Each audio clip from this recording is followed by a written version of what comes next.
Zēnieks, vai jūsu šie kalvas duna atskan debesīs?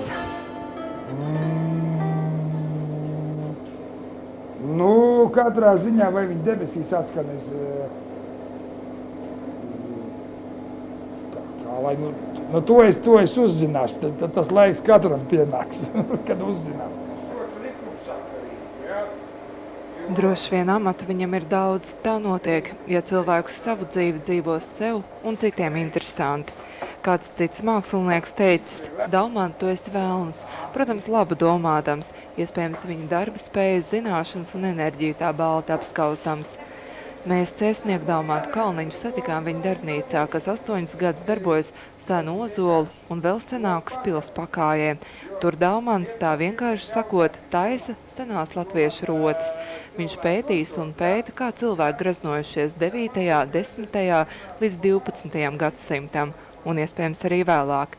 Iespējams, viņš arī šodien noskata, kas kurai dāmai pirkstā, kāda važiņa ap kaklu. Varbūt tāpēc viņa draugs sacīs, tu esi vēlns. Mēs nezinām, kā citādi meistaru nosaukt. Vienīgi par rotkali. Sarunas gaitā sapratīsiet, tas ir ļoti sens, pieprasīts un smalks amats, ja vien cilvēks iemācās rotās saskatīt dzīves un baudāmas vērtības. Tajā pašā vairogredzenā, ko uzskata, ka viņš ir sieviešu gredzens un ir piņģerots, ja, kā piņģerots izmantots šūšanā. Ja. Tas nav domāts tāpēc, ka vārds vairogs, ka tas nenozīmē, ka ar viņu jāiet kauties. Arī šeit ļoti labi saskatām, ja, šī saule, debesu jums, zemes līnija, bet pretīm ir tas pats, tas ir gandrīz tā kā kāršu tajā, kur uz vienu pusi, uz otru pusi. Ja. Ko nozīmē šīs puses? Nu, pateikt, ka tas nozīmē tieši to, tad, ziniet, labāk man neticiet, ja es pateikšu tā, tikai tā tas varēja būt. Bet kaut kāda nojausma par to viņu domāšanu, protams, caur šito rodās, ja. Un tomēr folklorā mums ir tik daudz minēt, ja. Šī saule, viņa saule, šī zeme, viņa zeme, ja. Tātad lielās pasaules apritē, nu, Sents katrā ziņā viņš nav puteklīts kaut kur tikai izplatījumā, ja? Viņš ir līdzvērtīgs sastāvdaļa, līdz ar to, ka viņš ir iekļāvies ar savu domāšanu, ko viņam savukārt apstiprina, lūk, viss tas, ko viņš ir ierakstījis. Varbūt kādreiz viņš to ierakstīja ālas sienā, vēlāk viņš to iecirta akmenī, vēlāk viņš to iekala metālā, ja? Bet katrā ziņā viņš caur to arī kļūst līdzvērtīgi sastāvdaļa.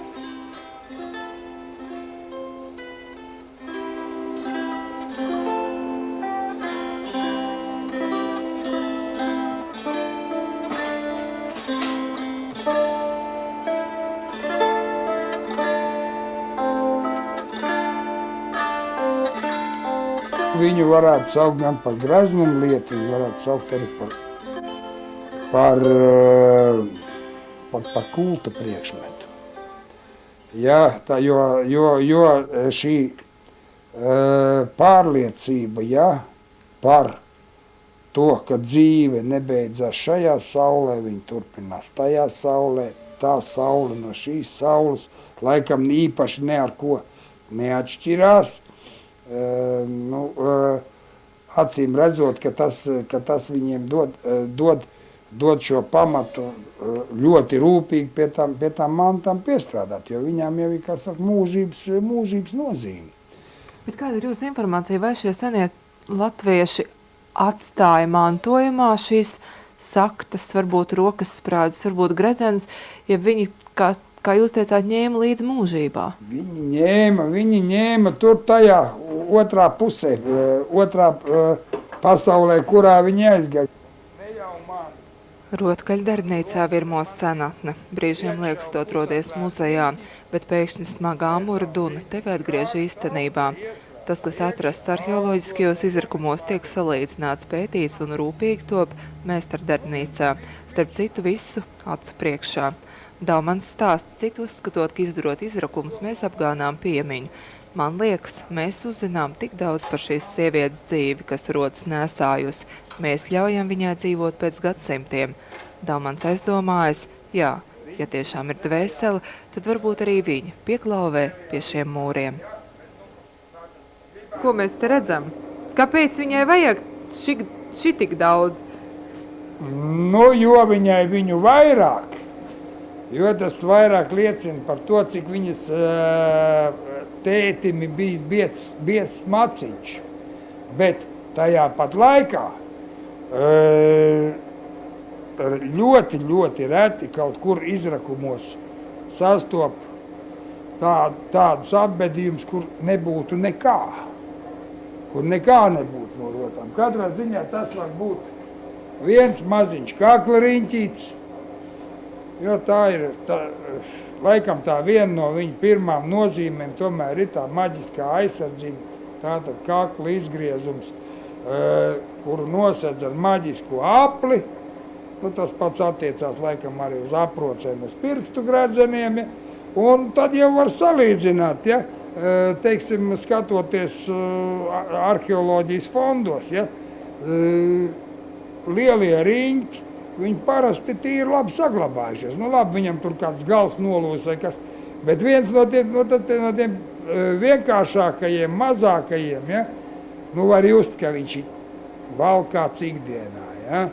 Bet tad sanāk, ka tomēr arī pirms gadsimtiem ir bijusi šī cilvēciskā vājība demonstrēt uz āru savu bagātību. Obligāti, un pie tam es savos stāstījumos, man liekas, es atkārtoju reizes, 5, pat vairāk.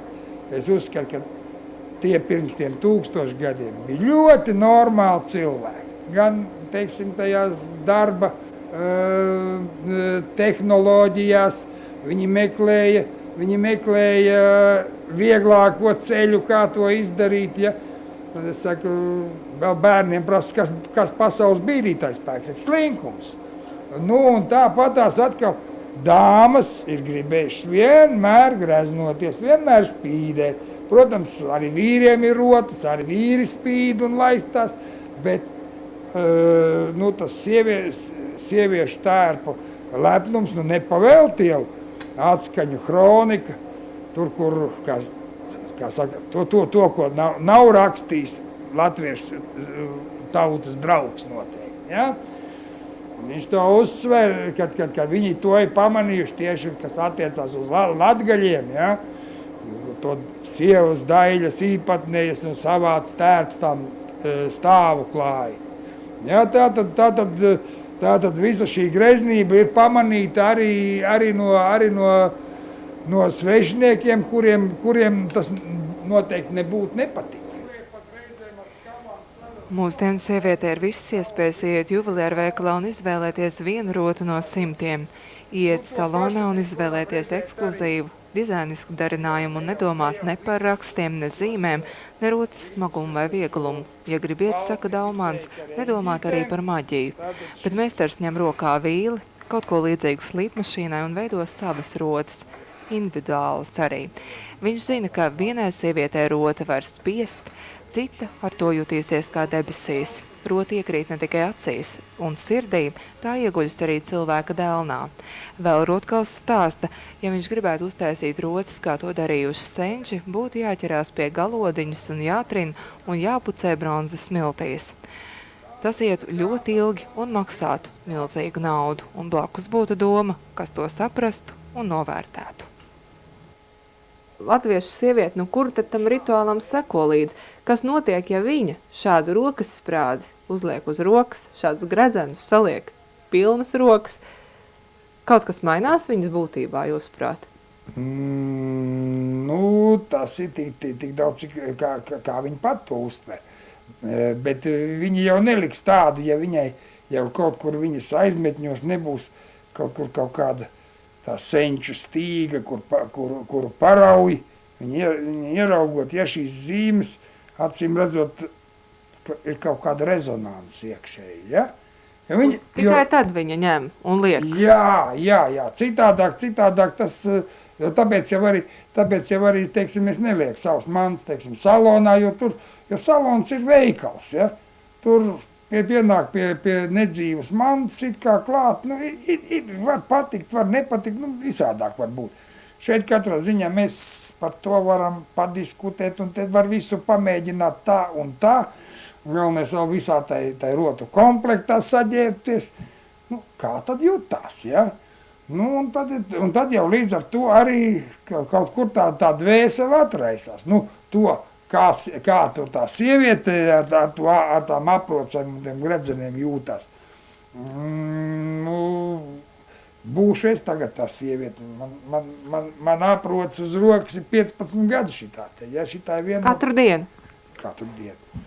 Es varu aizmirst kaut ko uzģērbt no apģērba gabaliem no rīta, bet šito es neaizmirstu. Ja, jo es vienkārši jūtos, man trūkst gabals kaut kāds. Ja. Gabals sirdī? Noteikti. Nu, es nezinu, vai tā ir sirds, vai tā ir... Nu, tas ir manā būtībā, man kaut kas pietrūkst. Tad es pēc mobilā telefona uz māju neskriešu atpakaļ, bet pēc šitā aizskriešu, es būtu aizmirst. Bet es viņu parasti neaizmirstu. Rotkals stāst, ka pirms daudziem gadsimtiem pēc rotām bijis liels pieprasījums, un arī tagad tās cilvēkus valdzina.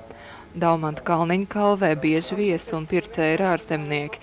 Tagad ir jāiedomājas, ka ar mūsu senču gredzeniem ir rotāts arī jaunzēlandietis. Patīk tas vai nē? Īstenībā mazliet savāda sajūta. Rotkals piebilst, ka cilvēks rotu izvēlas, ja zemapziņu uz to aicina, un varbūt tāpēc ne tikai mazākās rocības dēļ latvietis pārsvarā rotājas gaumīgi. Lelle manekens nav domāta, lai varētu redzēt, kāda izskatījās senā latviete rotu komplekts un tērpu valkājot, nu, viņi nekad tik briesmīgi nebija, kāda mums tā viņi izskatās. Tas ir vienkārši rotu pakaramais un arī tērps virsū tāds, kas ir noņemams. Jo viens no pirmiem jautājumiem, ko man apmeklētāji uzdod, nu, bet kā tad varēja justies tā nabaga sieviete, ja leģendas klīst, ka viņām ir 10 kilogramu bijuši jāvalkā vai 15, un kā nu kurš to interpretē. Saku, no šeit ir vienīgā vieta Eiropā, kur to var izmēģināt praktiski uz vietas. Ja? Nu, tas arī laikam ir viens no tiem punktiem, ar ko mēs ar jebkuru turistu vai lielu vai mazu vai ārzemnieku vai iekšzemnieku grupu uzreiz iegūstam kontaktu.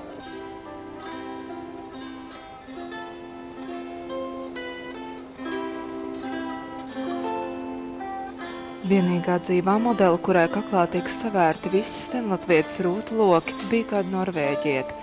Kad viņi vaicāja, cik šāds senlatvietas tērps maksātu, Daumants nosauca jaunākā Mercedes cenu, pie sevis nosakot, ka senās rotas darinot tomēr miljonārs nekļūsi. Un tas nav arī viņa uzdevums. Kalvi ik mēnesi apmeklē daudz cilvēku, māja rekords bijis 400, jo viņus šādas lietas interesē, ja neinteresētu, viņi nenāktu, neklausītos un neskatītos. Cik stundas es esmu tajā maija mēnesī nopļāpājis. Bet nu tāpat laikā es domāju, ka tas nav bez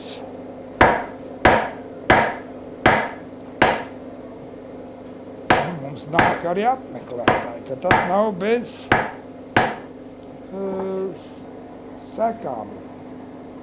Bet izdarīts arī kaut kas taču tajā pašā laikā tika. Vienmēr tiek izdarīts.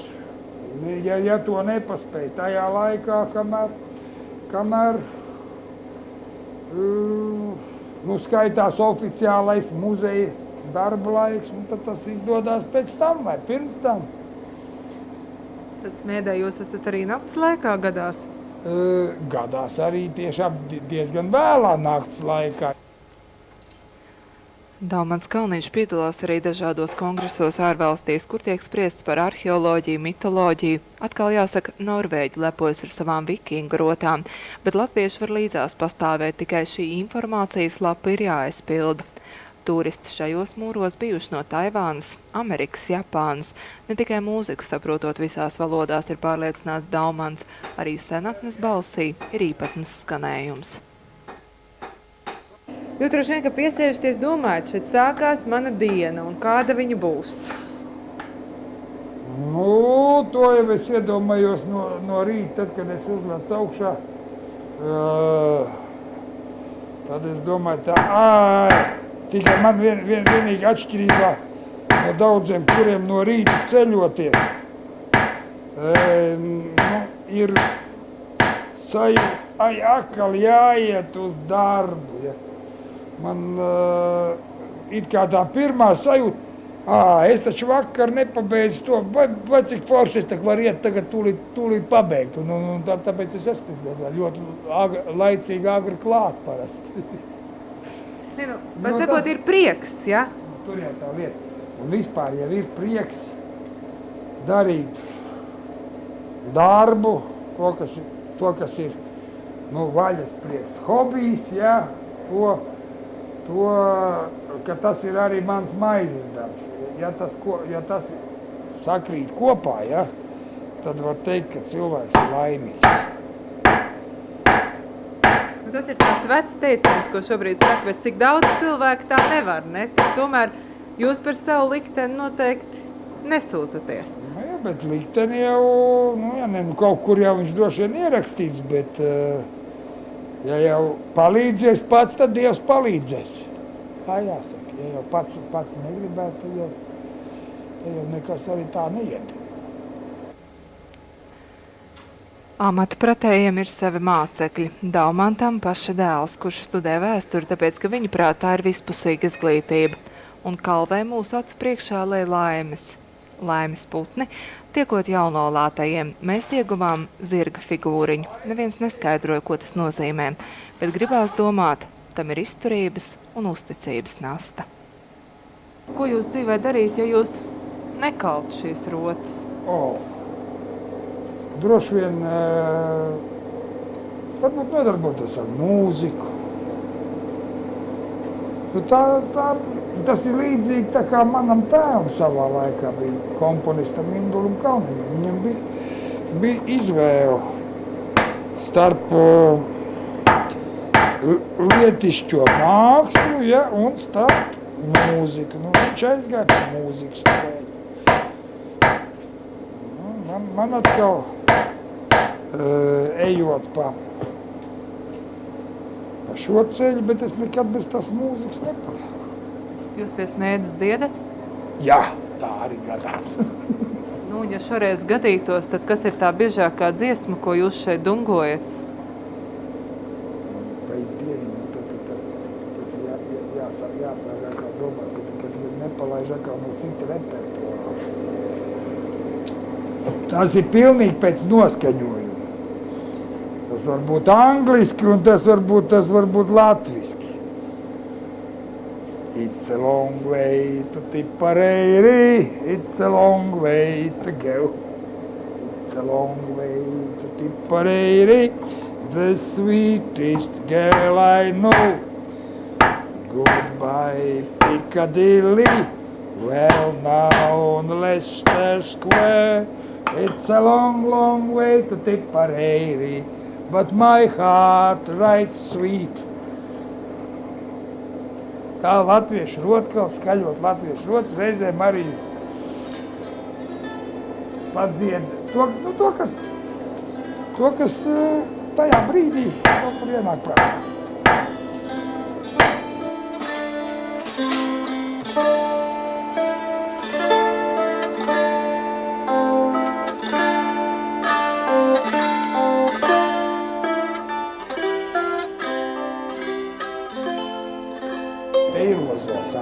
Un viņa zariņ pāri pa kalnu. Man ļoti labs draugs Māris Niklas teica, Daumants, zaņi tos zarus nost, viņi, ja te uzgāzīsies uz kalvas jumta. Nē, viņi man te tātad svētījošu roku pāri tur. Un tiešām tā arī varētu teikt, ka diezgan sarežģītos apstākļos, ja mēs esam tomēr izdzīvojuši un nemaz uz atpakaļ neesam gājuši tiešām. Tā kā varbūt, ka tomēr tur arī atskan un kaut kāda palīdzība arī no turien, bez tā neiztikt. Nu, nepavēlt latviešiem ir tik daudz to palīdz. Dievs palīdz, paldies, ja, nu, acīm redzot, kaut kur tur, ka tas Dievs, bez tā Dieva palīga jau nekas nenotiek. Var jau būt, ka es daru Dievam patīkam darbu.